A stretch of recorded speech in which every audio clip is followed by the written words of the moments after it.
When I found out that my parents left all of their inheritance to my adopted sister, I stopped paying their loans and bills. 3 weeks later, my mother called me with these words. "My dear daughter, the mortgage payment has come. Please help, I beg you." But what I answered made her fall silent. When I first learned that my parents had decided to leave all of their inheritance to my adopted sister, I felt paralyzed by a mixture of shock and hurt. That day, I was at home, sorting through papers with the usual bills that always piled up because of the burden of my parents' debts, and suddenly, among the old receipts and statements, I found a copy of the will. I hadn't intended to snoop, but my eyes inadvertently fell on the lines with names. There, in black and white, it stated, the entire apartment, the summer house, the car, if it's still in working condition at the time of inheritance, everything would go to Mia, my adopted sister. And about me, there was only one brief mention, stating that, at the discretion of the inheritor, I might receive some family items or symbolic payments if my sister deemed it necessary.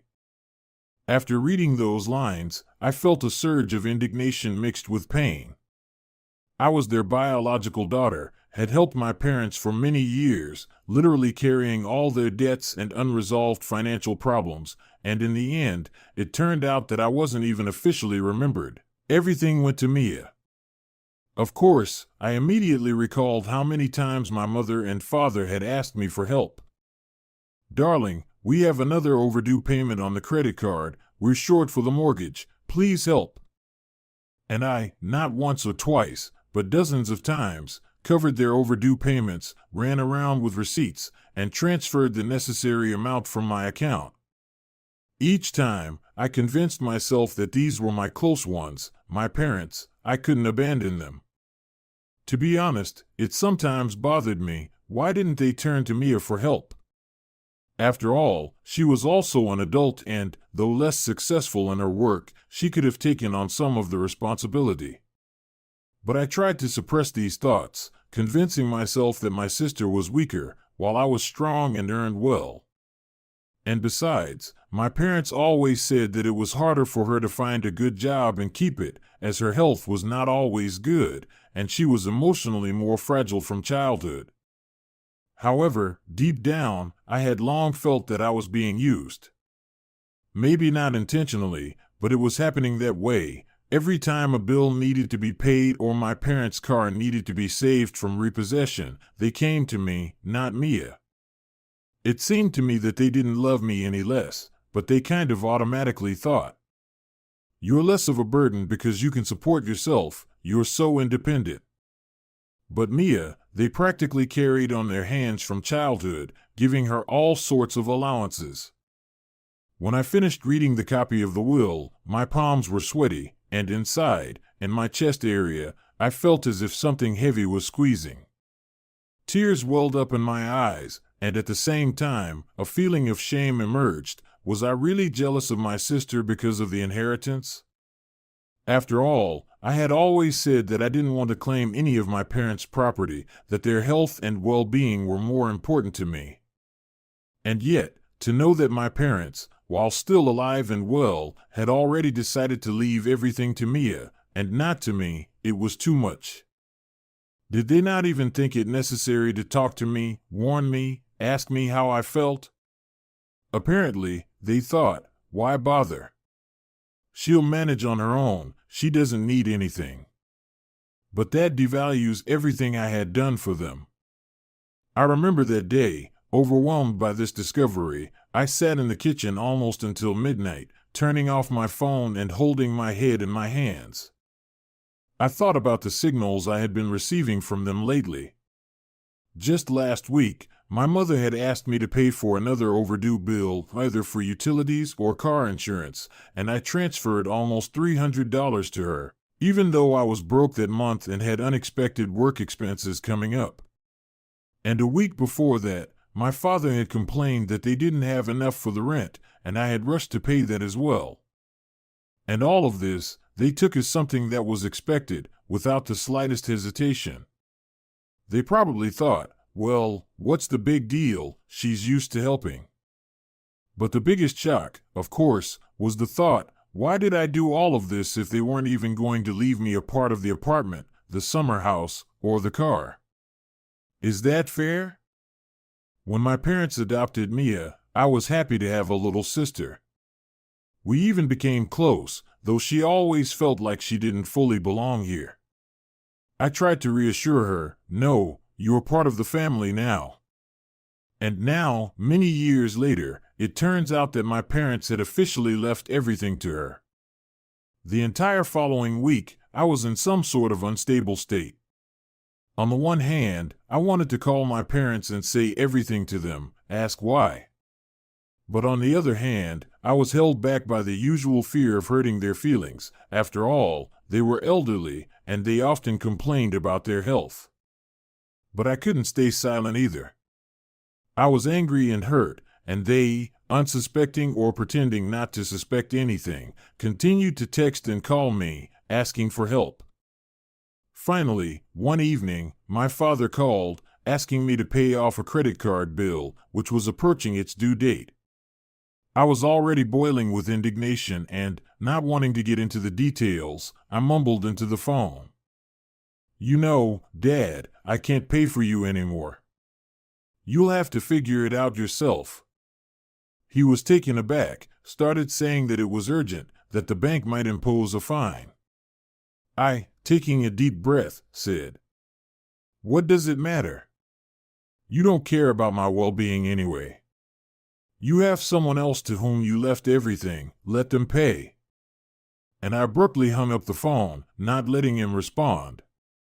After that, I sat for a long time with hot cheeks, realizing that for the first time in so many years, I had answered my parents with a refusal. The next day, I received several calls and messages, with my father writing, "Sweetheart, what happened? Why are you saying this? You've always helped us." I didn't respond. Deep inside, I felt that if I answered now, I would either scream or cry. And I didn't want to spill my emotions over the phone.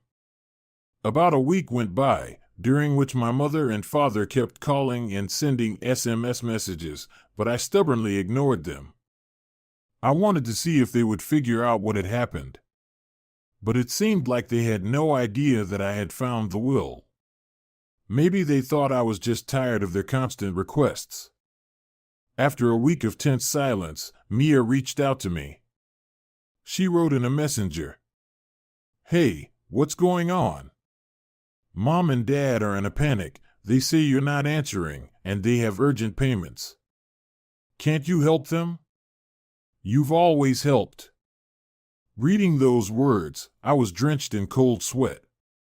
Again, the same old line, "You've always helped," and now, for some reason, I suddenly decided to stop. I didn't respond to her message. Then she tried to call. I didn't pick up the phone. I had no desire to talk to my sister at that moment. And then, on about the 10th day after I had learned about the will, my mom called me again. Actually, she had called several times, but I hadn't picked up. Then something inside me broke. I decided to answer. And I heard almost a crying voice on the other end of the line. "My dear daughter, I beg you, help us. We're behind on the mortgage. It's a huge payment, and we don't have any money." Her words, "my dear daughter," cut me. Just recently, I found out how little they valued me. They hadn't even thought to include me in the will. And at that moment, it felt like I lost control. I said loudly, in a harsh tone, "You know, Mom, turn to Mia. She's the official heir to everything, so let her pay for your loans and mortgages now. I'm no longer your personal wallet." There was silence on the other end. My mom, apparently, didn't expect such aggression from me. I could only hear her heavy breathing, followed by a stuttering. "What? Why are you talking like this, sweetheart? We hoped." And I began to speak. Not shout, but speak in a cold tone. "You didn't ask me when you transferred everything to Mia. Yes, You decided she needed it more, and I would manage on my own. Well, then manage without me. I'm not going to pay for everything anymore. I have my own life and my own problems." Then I abruptly ended the call. After that conversation, I felt a whole range of emotions, relief that I finally spoke up, and at the same time, something like panic. After all, I had never rejected my parents' requests before. What if I regret this later? The thought tormented me. But at that moment, the pain from their betrayal seemed stronger than any pangs of guilt. Events developed rather quickly after that. My parents became frantic, calling both me and my sister, who also turned out to be unable to cover the mortgage.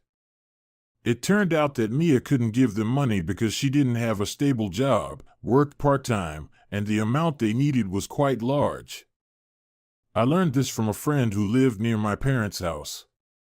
She told me that my parents were running around in panic, not knowing where to get the money, because until then, I had always saved the situation. Often in the evenings, I would berate myself. After all, these are my mom and dad, though ungrateful, still the people who raised me, who love me, probably. But I stubbornly continued to hold my ground. I didn't pay their debts and didn't answer their calls. I believed that if I gave in now, they would realize that they could control me however they wanted. Besides, I couldn't forget the lines from the will, everything to Mia, and to me, only at the discretion. As if I were a complete stranger. A few days later, my sister Mia finally got through to me.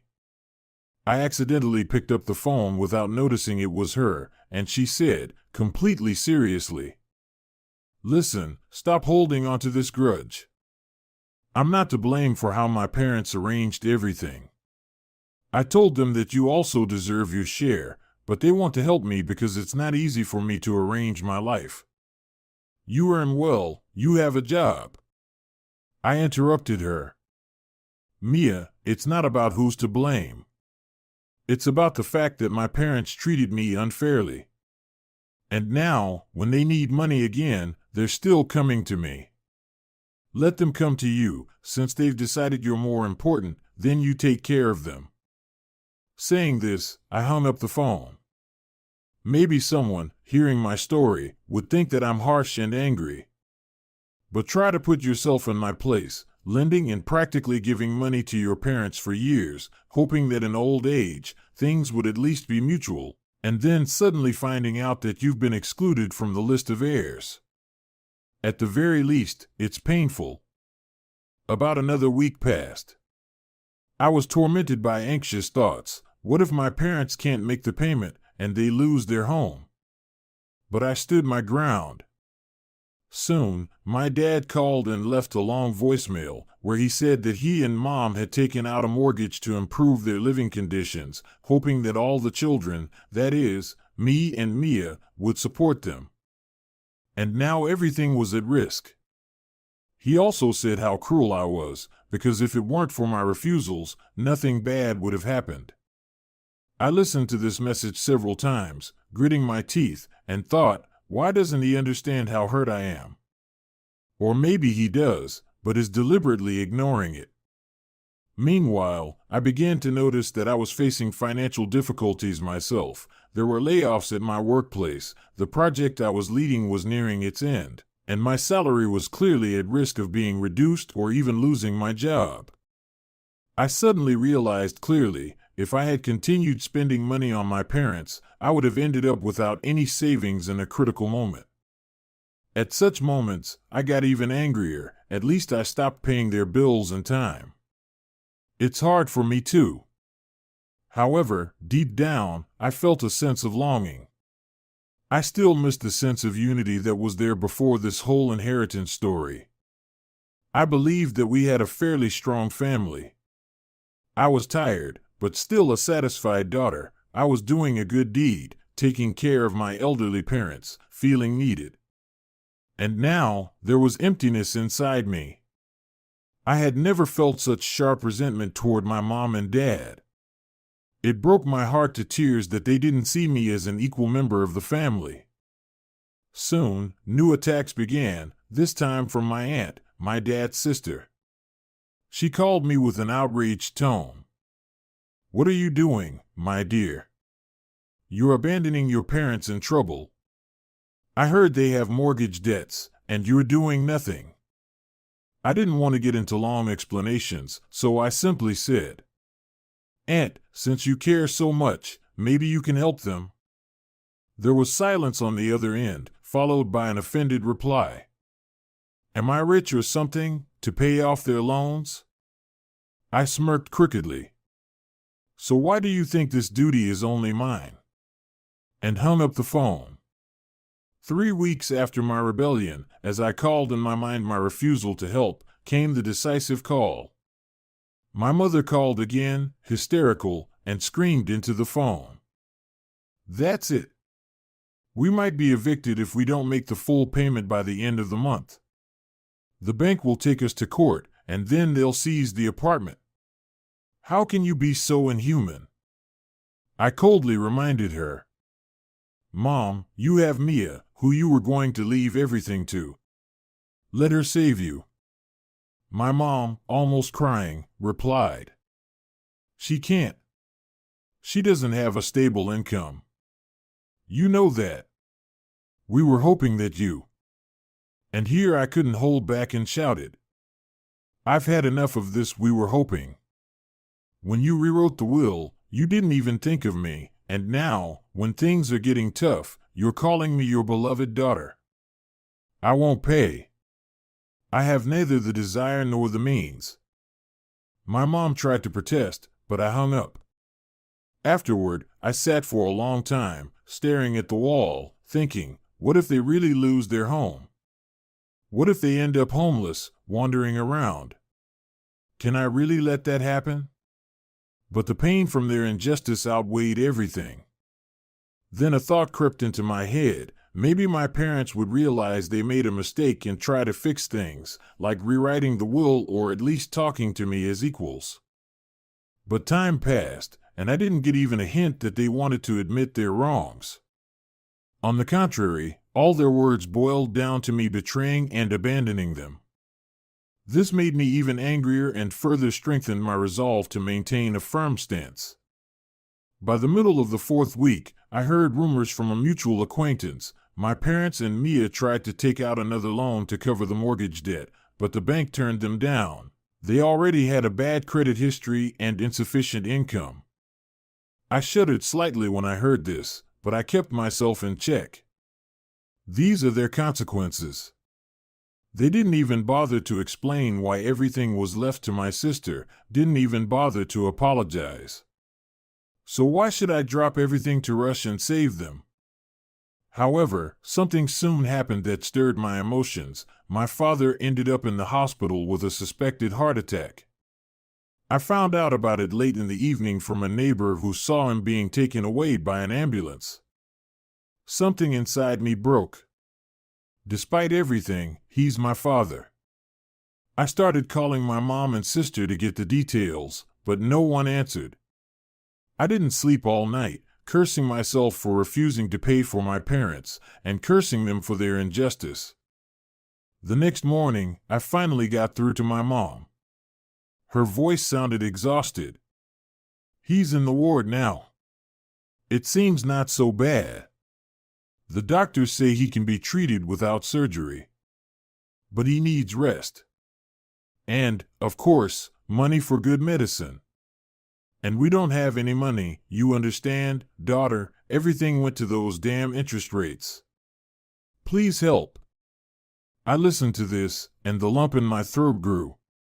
But I firmly said, "Mom, yes, I sympathize with Dad, I'll help with the medicine.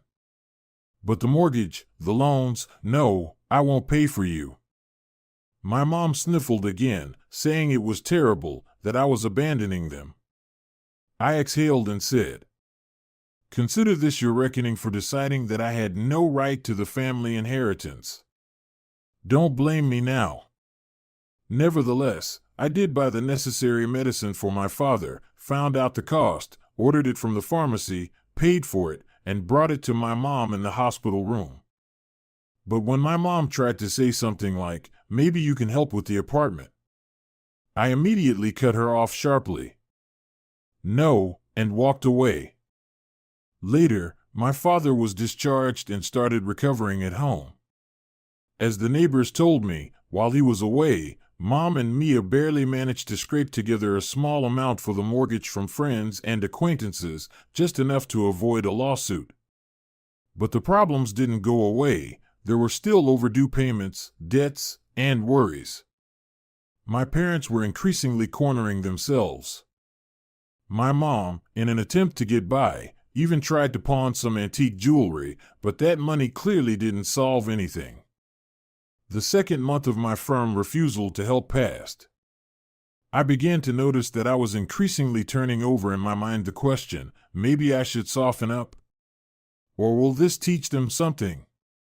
But each time, I reminded myself of how it felt to see those cursed words in the will, all real estate and property to be transferred to Mia.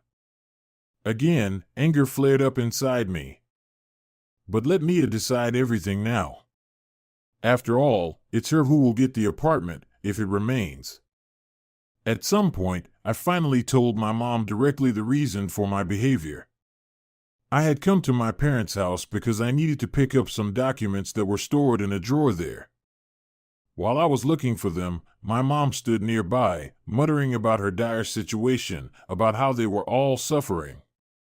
At that moment, I couldn't take it anymore, turned around, and said, "You know, Mom, I'm disgusted to hear you talk about suffering when you originally decided that I wasn't that important to you. If you had seen me as your real daughter, you would have at least discussed the will with me.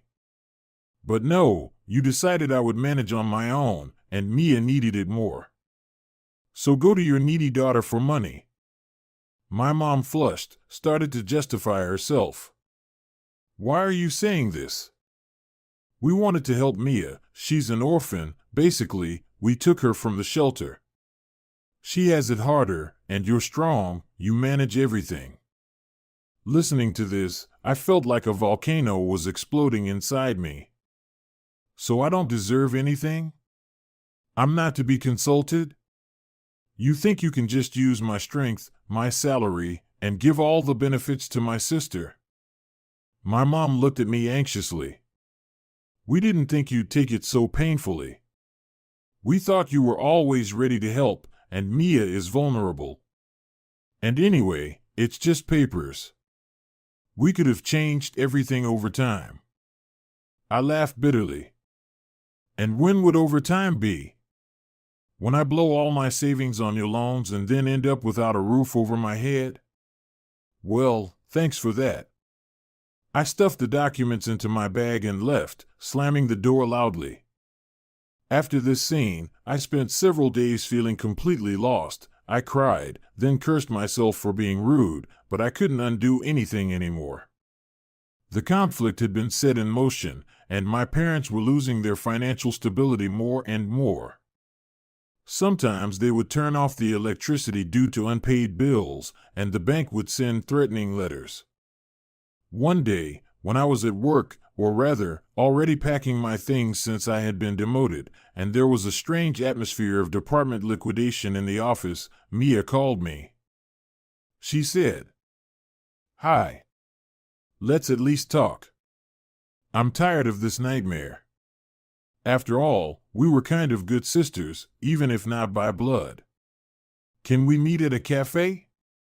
I agreed, probably because I was tired of the hostility inside and wanted to get things off my chest. We met in the evening at a small, quiet place and each took a cup of tea. She looked anxious, nervously fiddling with a napkin in her hands. "You know," Mia began, "I understand that you're upset about the will, but it wasn't my idea. Yes, I'm glad that my parents thought of me, since I've always felt like an outsider. But I never wanted you to be pushed aside," Mia said. I smiled coldly. "It's not about you being bad. I'm angry, first and foremost, with our parents. But you could have said, no, let's split it evenly. You didn't, did you? And then, when they have problems, they run to me, because I, apparently, am the money bag. Mia frowned and rubbed her forehead. I was afraid of hurting them. They wanted so much to show that I wasn't a stranger to them. I thought, since you're doing well anyway, you might not mind. I shook my head. Well, you see how smoothly everything turned out. Now they're all suffering, and I don't feel the urge to save them. Mia was silent for a long time, staring into her cup, and then said, maybe we should discuss everything. Ask our parents to rewrite the will, if it's that important to you. A thought flashed through my mind. Now she's admitting that it was wrong. I still answered, let them try. But I'm afraid they don't want to. They think I should have figured out that this was for your own good, and that I'm already doing fine. Mia nodded and sighed heavily. But they're old. Maybe they have their own logic. We chatted a bit more, but we didn't reach any clarity. I felt that Mia wasn't really an enemy, but she also wanted to live comfortably, without stress, while I still seemed strong and successful in her eyes. So, we parted ways. After that meeting, I analyzed things. Did I really need them to rewrite everything right now? After all, while my parents are alive, the will is just a formality. But what bothered me was that they didn't understand how much they had hurt me with this act. And I decided, let them feel for themselves what it's like to not be able to count on my help. A month passed. My parents were struggling, often borrowing from neighbors and acquaintances. Once, they even put some old garden tools up for sale, things they didn't really use. Mia also tried. She found some small jobs online and took a couple of freelance orders. I was told by friends that things were really going badly for them. Apparently, they hadn't lost the house yet because the bank had agreed to restructure the loan, but they still had to pay. Then, one evening, just as I was about to go to bed, there was a knock on the door. I got up cautiously and went to open it. Standing in the doorway was my mother, pale, with red eyes, holding crumpled bills in her hands. "Can I come in?" she asked quietly. I silently stepped aside, letting her in. We went to the kitchen, and I turned on the light. My mother sat down at the table and said hoarsely, "I don't know how to ask. But we're really at the edge now.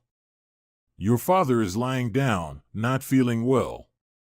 The mortgage payment and credit card interest have piled up again. We just can't." And she broke down crying. I sat across from her, looking at her. My eyes also became moist, but I pressed my lips together and said, "Mom, I'm ready to sit down and talk about why you did this to me. If you realize that you were wrong, we can find some kind of compromise. But I won't just cover your debts without guarantees. It's important for me that you understand my value and not just know how to extract money from me." My mother looked up at me with tear-filled eyes. "Of course, we love you, we appreciate you. It's just that we thought you didn't need this inheritance since you're financially stable. And maybe we were wrong. But understand, we needed to show Mia that she wasn't a stranger. We thought you wouldn't claim it." I crossed my arms and replied, "Yes, it's not about the property itself. It's about the fact that you didn't even ask for my opinion. And now you're turning to me when you need money again. Is that fair?" My mother sat silently, her head lowered. I continued, "Okay, let's put it this way. I don't want you to end up on the street. I can help, but only if you go through the process of re-registration and at least officially and fairly include me in some way. Otherwise, I won't get involved any further. I'm tired of being the cash cow." My mother sniffled. "But hiring a notary costs money.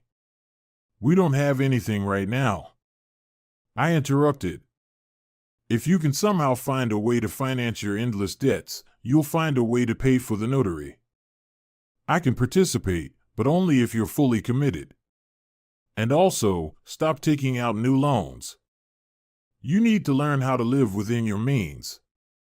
My mother was silent for a while, then quietly said, "All right, I'll talk to your father." With a heavy sigh, she got up and headed for the door. Before she left, I still offered her a glass of water. She took a few sips and said, "Sorry for making you worry. We didn't know it would turn out this way." I just shook my head. After that incident, about 10 more days passed. I waited. Would my parents take real steps to review the will, or at least call me in for a conversation? Then Mia called me. "Hi. Mom and Dad decided to call the notary after all. They want to rewrite it so you'll get a share too. But they say they need your participation because they can't afford to pay. What should we do?" I smirked. "So, they want me to pay again?" "Yes." My sister said quietly. "Well, for the notary's visit and the paperwork, I guess, yes. Is that really too much?" I was silent, feeling conflicted inside. On the one hand, it bothered me that they couldn't even handle this process on their own. On the other hand, I didn't want to drag it out any longer. "Fine," I said. "I'll pay, but only if I see an official document stating that my share is no less than yours. And everything has to be notarized. Understand?" Mia said she agreed, and that our parents were okay with it. So, that's what we did. I called the notary and paid for their services. My parents signed the new documents. It was clearly stated that upon their passing, the apartment and the dacha would be divided equally between Mia and me, and the car, if it wasn't sold by then, would also be included. I let out a sigh of relief despite the bitterness. At least they had partially acknowledged my right. During the notary meeting, my father awkwardly tried to joke.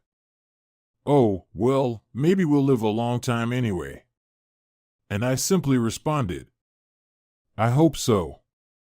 I no longer had the same warmth, but I felt a tired determination to finish this absurd charade. Once everything was finalized, my parents asked, "Well, now, will you help us pay off the overdue mortgage?" I smirked sarcastically. "Help, yes. But pay it off completely, no. I'll give you the amount that's enough to push back the last resort. But from now on, you have to handle it yourselves. Dad can sell the car, Mom can find some side work, and Mia should help too. I'm not going to be your life raft forever." They nodded apologetically, agreeing to any terms because they were backed into a corner. In the end, I transferred the agreed amount to my parents, which allowed them to cover the most urgent payments and stave off the threat of a lawsuit. They sighed in relief, started thanking me, and saying how much they appreciated my help. But I didn't feel joy, more like emptiness. All I had achieved was to stop them from taking me for granted and finally get it on paper that I, too, was a daughter with all the rights. However, the problems did not just disappear. Other loans and debts on various accounts remained. Moreover, my own financial situation was far from optimistic. My salary at work had been cut by a third, and my second source of income turned out to be only temporary. I could no longer afford to continuously support my parents financially. They were forced to look for other options. In this environment, it gradually became clear that my father had come to terms with the need to cut expenses and even, as I heard, was seriously considering selling the car they had bought on credit. My mother was digging through old connections trying to find a side job. Mia was trying to secure a stable position. In short, they began to take action because they could no longer rely on me to patch every financial hole like before. Watching these changes, I realized that perhaps my firm no had been the only way to pull them out of the illusion that I was obligated to take care of everything. If I hadn't given them an ultimatum, my parents probably would have never thought about their own responsibility and would have continued to burden me with their debts. On the other hand, it still hurt emotionally. Our relationship had been damaged. I could feel both my mother and father looking at me with a certain wariness, as if they were afraid I would refuse them again.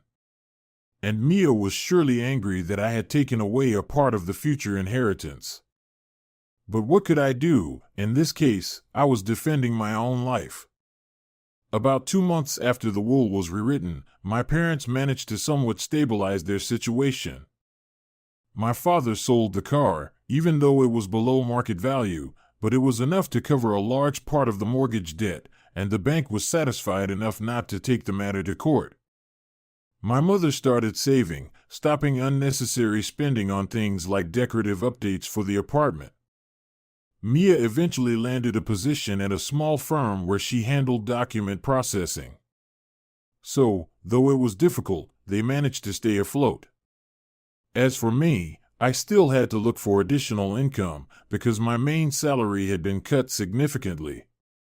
In the evenings, I took freelance jobs and felt completely exhausted. But deep inside, I had a firm sense of confidence. At least now I was no longer feeding my relatives one-sidedly, and I had some protection. They had officially recognized my share of the inheritance. Sometimes I thought, if I had given in, kept paying, stayed silent, and never raised the issue of the will, maybe the family would have remained more peaceful. But then I immediately understood. No, it would have been a false peace. They would have just continued to live off me and wouldn't have thought it necessary to respect me. Of course, my mom and dad still sometimes cautiously tried to approach me. Maybe you could help with this or that expense. But if I saw that it wasn't something truly essential, I answered without any guilt. No, sorry, I can't right now. Or ask Mia, she's working too. And my parents no longer dared to pressure me, realizing that I had learned to say no. The days went by, and little by little, I noticed that the pain inside was beginning to dull. I no longer cried at night, no longer felt that I had been betrayed in the cruelest way.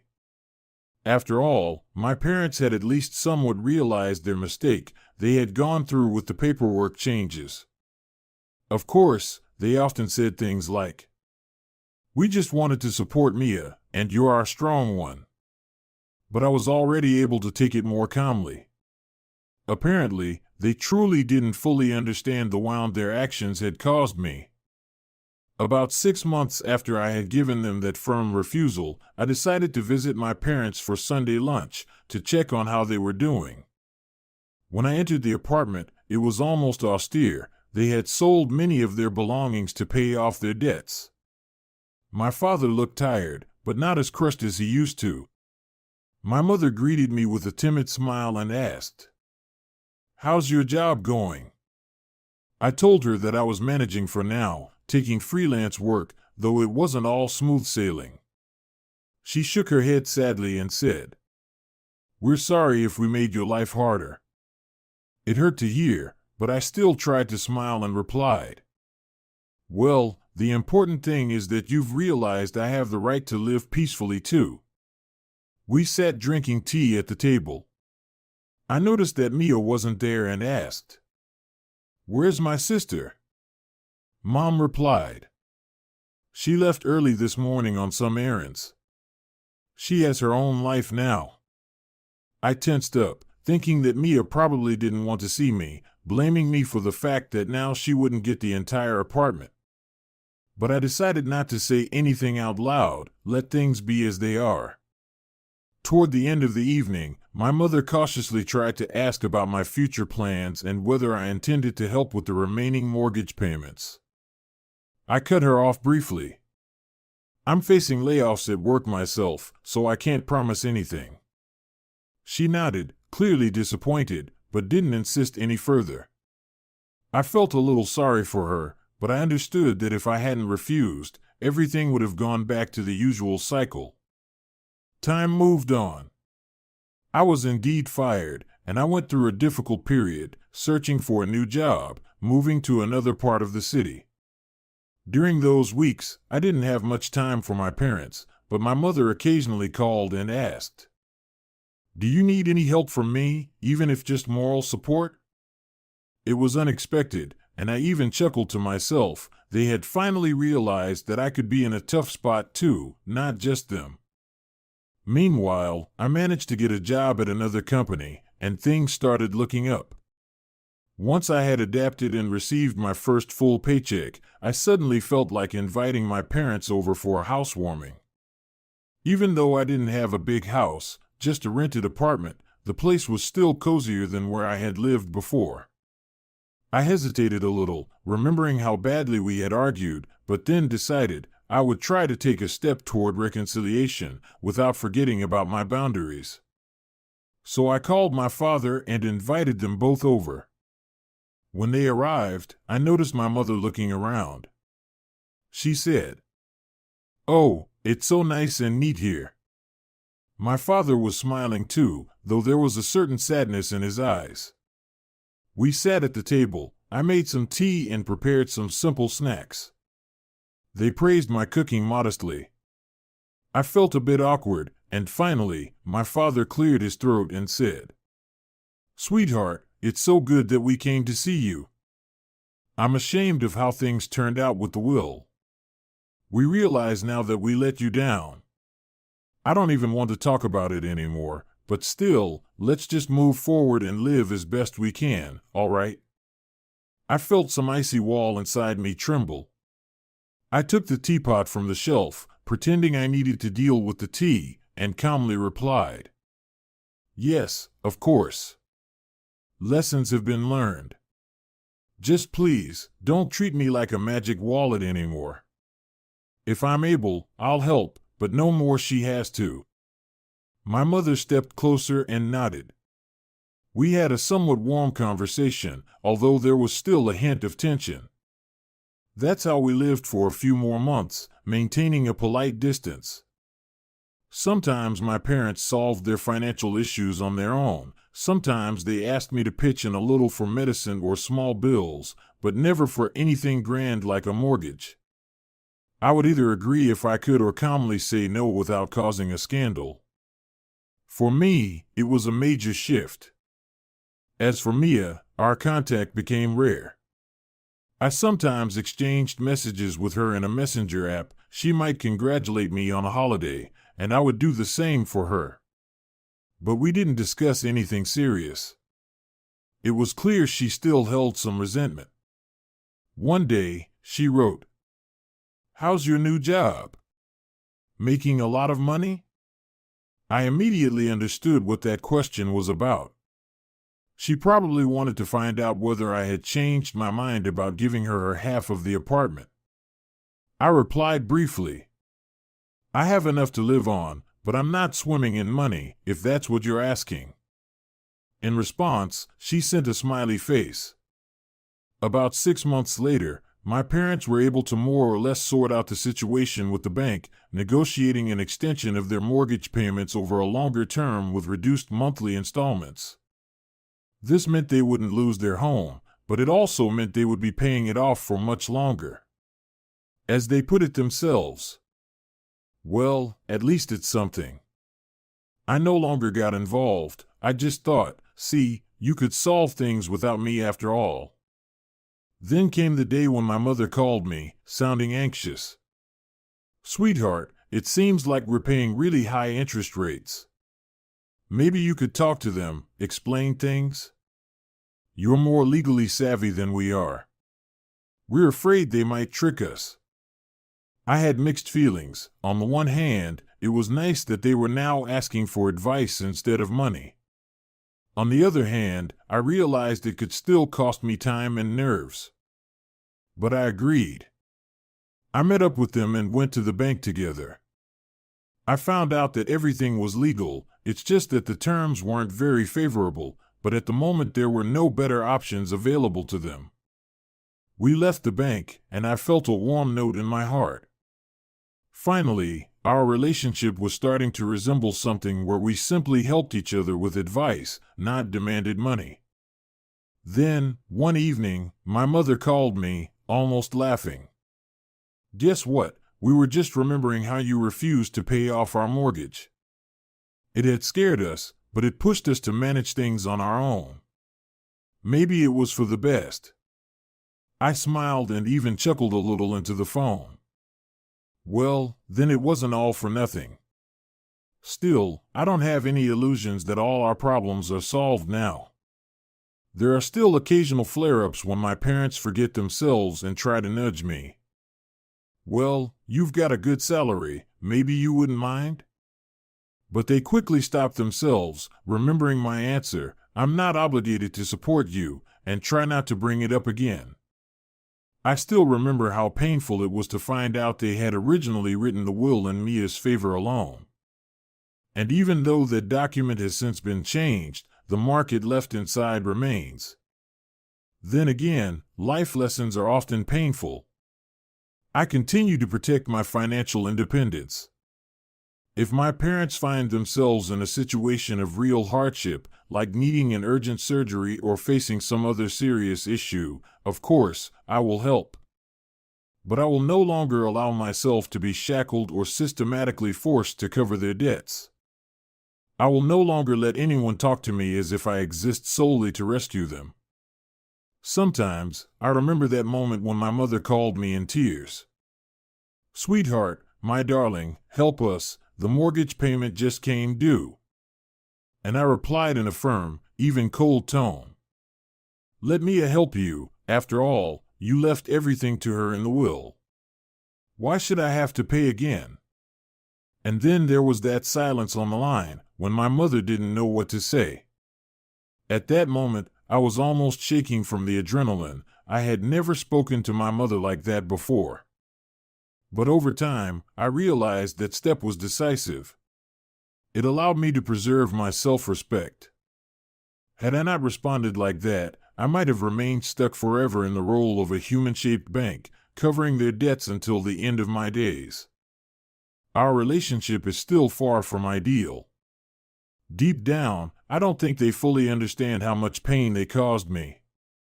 But I no longer return to old reproaches. Sooner or later, everything will settle into place, and time will tell whether Mia, my parents, and I are truly capable of building real understanding. At least now I know that I can say no and leave their problems to them, not because I'm cruel, but because it's necessary for healthy boundaries. I imagine that from the outside, my story might seem cynical. These are my parents, and I should feel compassion for them, and Mia, being adopted, also deserved understanding. But life is rarely that straightforward. Years of endless indulgence, covering their expenses, and a lack of respect for my efforts built up a deep resentment in me. And only a drastic move, cutting off financial support and firmly saying no, managed to shake them and reset the balance of power. As for my sister Mia, that's a separate conversation. It seems she still hasn't forgiven me for the fact that her exclusive right to the inheritance ended up being split equally. But I don't feel guilty toward her.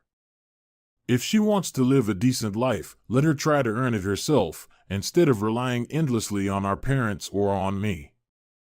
Maybe in time she will fully grow up and become more independent. For now, we maintain a polite but rather cold relationship. Family should be family. I remember how easy it is to fall into the trap of manipulation, where you are seen as an eternal sponsor and your right to your own life is not respected. Family should not turn into bondage, much less into a situation where one sister gets all the inheritance while the other is expected only to pay and stay silent. Fortunately, this injustice was at least partially corrected, and my parents acknowledged my contribution. I believe it was during those 3 weeks, when I completely stopped covering their expenses, that my mother and father truly realized what it meant to lose my support. And although, over the phone, they accused me of being cruel, in reality they began taking action, finally understanding that they couldn't just rely on someone else's money. Maybe it was even beneficial for them, and my decisive response, that very "let Mia handle your mortgage now," became the starting point for all the changes. Yes, my mother took a long time to recover.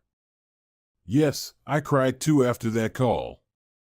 But looking back, I understand it had to happen. There was no other way.